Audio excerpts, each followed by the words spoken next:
going on, vinyl community? Welcome to another video with the Record Spinner. In today's video, I'm going to be doing a bootleg vinyl haul showcasing the rest of my bootleg acquisitions from the year of 2021. For the past couple of months, you guys have been treated to some bootleg vinyl hauls centered around Led Zeppelin and Pink Floyd, and now we are going to focus in on everything else that I got this year. That way, nothing gets overlapped into the new year. Now, I got these releases from various record stores, as well as Rollin' Rex, Discog sellers, Facebook groups, and such. And since this haul will focus in on everything else, there is a lot of different ground that is going to be covered, since it goes from the Beach Boys to Iron Maiden and everything else in between. So enough of the chit chat, let's jump into what this video is all about. First up is Green Day live on green vinyl. This is an audience recording taken from the Revolver Club in Madrid, Spain on April 24th, 1993. This is actually a reissue of an older bootleg that came out in 1993 called Live in Italy, which is somewhat ironic since it wasn't recorded in Italy. But this newly designed artwork does provide some truth on the back, since it does say our first bootleg, and based on what I was able to find on Discogs, this right here is the very first Green Day bootleg ever made. Setlist wise, it is all pre-Dookie stuff, so this is right up my alley. 2000 Light Years Away, One of My Lies, Christie Road, Paper Lanterns. This is just all good stuff. And what's cool about the jacket, I'm not sure if you can catch it on camera, but it's basically a standard white LP jacket with almost 3D screen printing, and you can feel the prints on the cover, which is pretty cool. And I love how it's a continuation of the Kerplunk album cover, and since that is my favorite Green Day album, just adds more appeal to me. And like the title states, live on green vinyl, comes pressed on green vinyl. Next up is Alice Cooper, Back in the USA. This is somewhat of a compilation type bootleg. The core of this release is taken from a soundboard recording taken from the St. Louis Arena in St. Louis, Montana on December 17th, 1971. And this is a phenomenal show. Early Alice Cooper at their finest. And then we have a few extra live tracks of Under My Wheels from Madison Square Garden 73 and Is It My Body from Seattle 1971. And then on the studio side of things, we have some pre-productions from the sessions for Muscle of Love. And all of these various tracks can be found on the Old School box set, which brings together various studio and live pieces from the original Alice Cooper band. So not too many new revelations are here, but if you are a huge fan of the Alice Cooper band, then this may be deemed as essential to have on vinyl. Features some rather patriotic cover art, and one LP comes pressed on black vinyl, and the other comes pressed on orange. Next up is David Bowie, Slinky Secrets.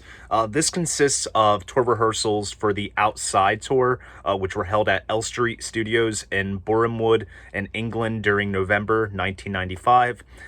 This was recorded from the soundboard, and it sounds absolutely killer.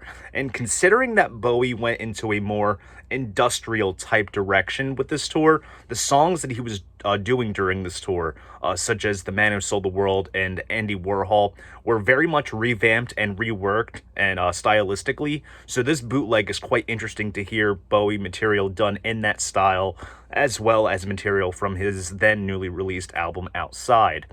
Comes with a standard jacket with some cool photos of Bowie, and each of the LPs come pressed on red vinyl. Next up is Iron Maiden, The Fugitive.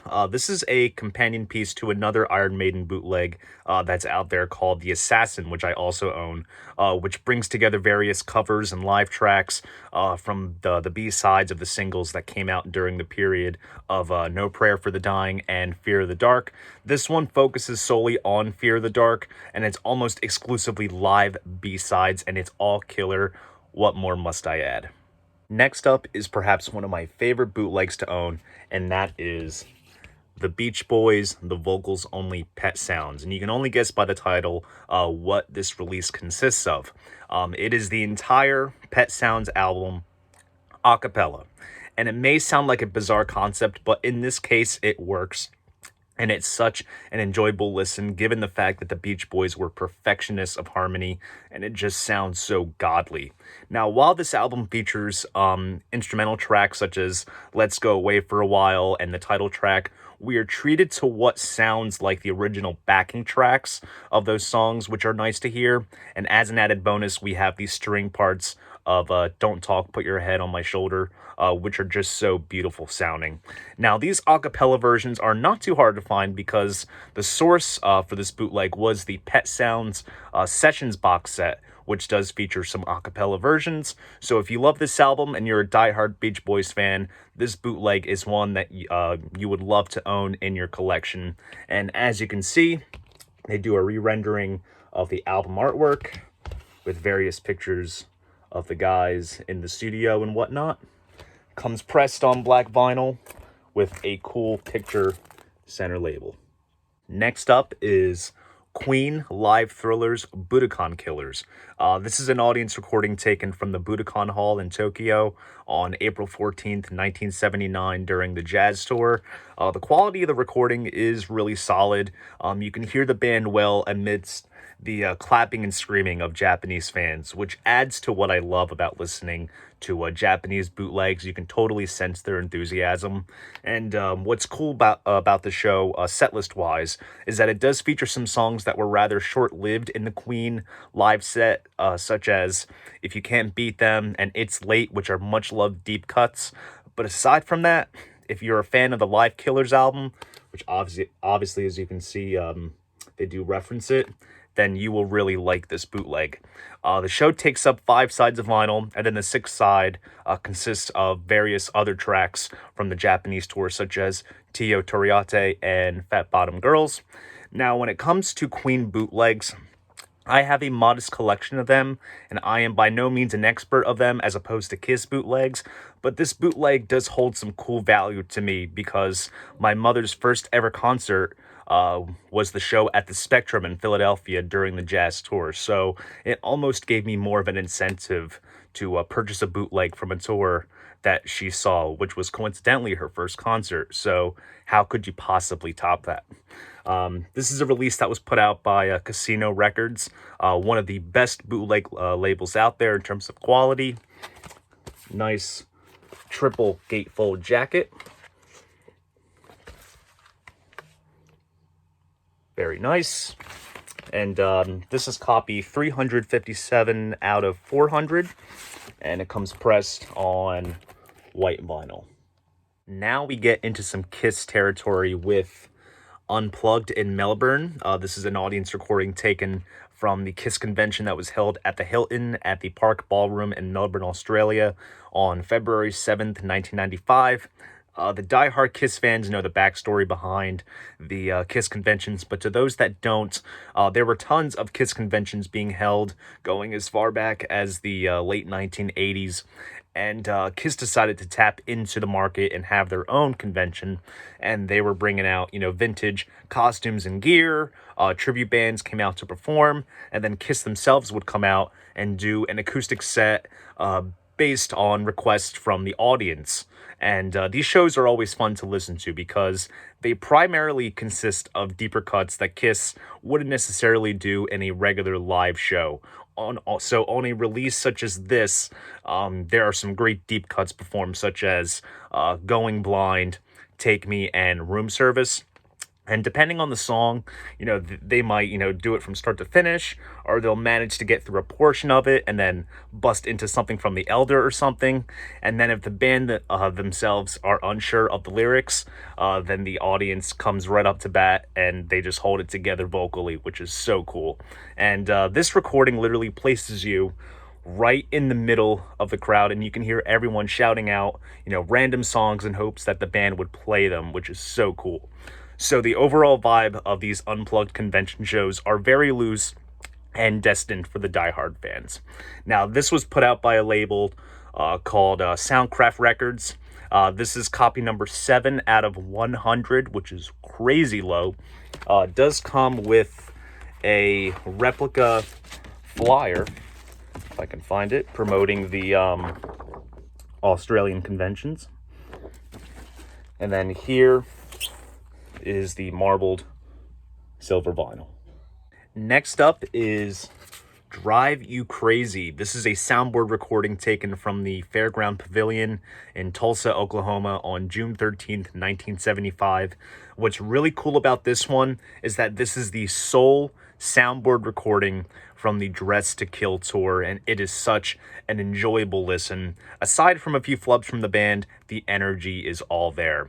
Setlist wise, it appears that the band had a curfew to abide by, as Paul Stanley addresses later in the show. So we are missing things like Nothing to Lose and Let Me Go Rock and Roll.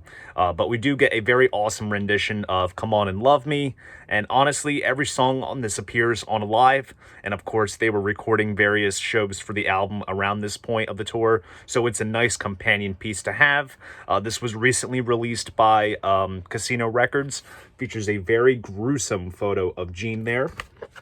Here is the back with the track list. Gatefold sleeve. Kind of reminiscent of the centerfold of the booklet featured in Alive. This is copy 262 out of 300, and this comes pressed on dark marbled purple vinyl. Now here is something Kiss related, and that is the original Wicked Lester sessions. Wicked Lester was the band that Gene Simmons and Paul Stanley were in before Kiss, and they went as far to record an album for Epic Records that never got released, still hasn't even been released, aside from a few tracks that are on the Kiss box set. But what I have here isn't the original unreleased album. This actually consists of some recordings from an early session that the band did back in 1971. So it does miss a couple of tracks that are on the album. But these recordings are interesting to listen to, particularly to get the context where Gene and Paul originated from and the overall Wicked Lester sound. And as Paul said in many interviews, they were kind of just tapping into whatever trends were going on in the given musical climate. So it is just all over the place, but it's very interesting, and it's also light years different compared to the classic Kiss sound that Gene and Paul would hone in on just a couple years later, basically. But what's cool with this is that it does feature some tracks that would appear on future Kiss albums, such as She, which is on Dress to Kill, Love Her All I Can, which is also on Dress to Kill, and there's also the song Simple Type, which they did perform at their early club shows. Now, the cover is the original photo that was going to be used for the album, and instead it got used as the cover photo for the first Laughing Dogs album. And it does come with a nice Japanese-style obi strip. Here's the back. Nice printed inner sleeve with liner notes and photos. And then here is a very early shot of Kiss there, which is pretty cool. And this comes pressed on white vinyl. Next up is the Jimi Hendrix ExperienceGimme an A. This is a soundboard recording taken from the Royal Albert Hall in London on February 18th, 1969. There is a lot that entails with the Hendrix shows at the Royal Albert Hall in '69. Right off the bat, the band managed to sell out 2 nights at the venue, and these were the last European appearances of the original Experience lineup of Hendrix, Redding, and Mitchell. And on top of that, the second show from the 24th was filmed for a documentary called Experience, which never came out, and the footage has been considered to be the grail of Hendrix footage, and it has always been subject of various rights issues and litigations, and it has never seen a widespread release. But this recording from the first show is great. Perhaps it was recorded as a sort of test or basis for the 24th show, and which is obviously more widely known. The stereo separation of the instruments is also rather professional sounding, so this is a very unique bootlegged soundboard recording. Now, does it make it semi-official possibly? Who really knows? But you have him and the Experience running through early hits such as Fire, Foxy Lady and Purple Haze, as well as some bluesy standards such as Hear My Train A-Comin' and Red House. Honestly, this is a release that could sit perfectly with the other official live releases that the Hendrix estate has given us. Next up is Ghost, From the Pinnacle to the Snake Pit. This is an audience recording taken from the Stade France in Saint Denis, France on May 12th, 2019. This is when they were opening for Metallica over in Europe. Solid recording overall. Audience recording, of course. You could definitely hear the audience just kind of getting into it with the band. The band kind of drops in and out in some places, but it is still a rather enjoyable show. And what's cool is it is 47 out of 50 copies, which is crazy low. And it comes pressed on this cool splatter vinyl. Last but not least, we have The Doors, Whiskey, Mystics, and Men, Celebration of the Outtakes. This is a 2 LP collection of various, basically, studio outtakes. We have 2 different versions of the title track, their rendition of Albinoni's Adagio in G minor, which is just beautiful, jazz version of Queen of the Highway, Orange County Suite, and other Doors classics such as LA Woman, 5 to 1, Moonlight Drive, and much more. Do love the artwork of it, how it's almost reminiscent of an actual Elektra Records type release. This is one that's actually been on my radar for some time, and I'm so stoked to finally have it in the collection. So there you guys go. That is my bootleg haul of all the rest of my bootleg acquisitions from 2021, and now we have a clean slate for 2022. If you enjoyed this video, please go ahead, give it a like, subscribe to the channel. And if you want to support this channel, be sure to check me out on Patreon. See you guys in the next video. And most importantly, keep the records spinning.